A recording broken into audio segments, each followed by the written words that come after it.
Ampere का परपथीय नियम किसी बंद परिपथ के सीमा के अनुदिश चुंबकीय क्षेत्र उसके समाकलन की उस परिपथ में प्रवाहित विद्युत धारा की म्यू नोट गुना होता है।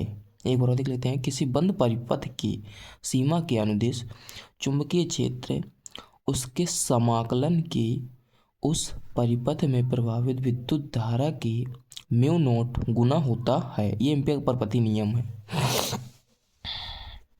एम्पीयर का परपथीय नियम है। तो वृत्तीय पथ के लिए देखते हैं। वृत्तीय पथ के लिए ठीक है, जो इसका LHS ले लेते हैं। LHS ठीक है, लेफ्ट हैंड साइड लेने पर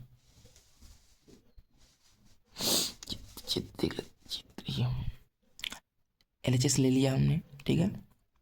तो समाकलन B vector into D L vector बराबर B into D L vector, इसके बीच का जो थीटा होता है कोस थीटा होता है ठीक है। तो बी क्रॉस डी एल के बीच का कोण 0 होगा, तो इसका थीटा का मान जो 0 होगा वो 1 होता है, तो उनसे कोई फर्क नहीं पड़ेगा। तो ये कोई फर्क नहीं, कोस थीटा का मान 1 होता है। तो B vector into D L बचेगा ठीक है।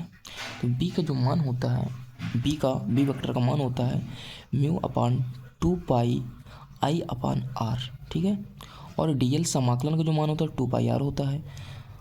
तो हम लिखेंगे बी का मान होता था, डी एल डायरेक्ट ऐसे ही लिख दिया ठीक है।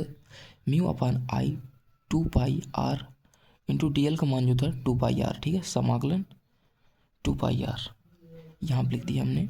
तो यहाँ से 2 कट गया, पाई से पाई कट गया, आर से आर कट गया, बचेगा म्यू अपान आई। तो म्यू अपान आई बचा, और बराबर में जो हमारा चल रहा था वो लिए थे हमने B vector into D L, तो वो सेम बगल में लिख दिया हमने। तो B into D L vector बराबर म्यू अपान आई। यही एम्पीयर का परपथीय नियम है और इसको प्रूव्ड करना था हमें। ये बोर्ड एग्जाम के लिए मोस्ट इंपॉर्टेंट है, तो इसे जरूर देखें। धन्यवाद।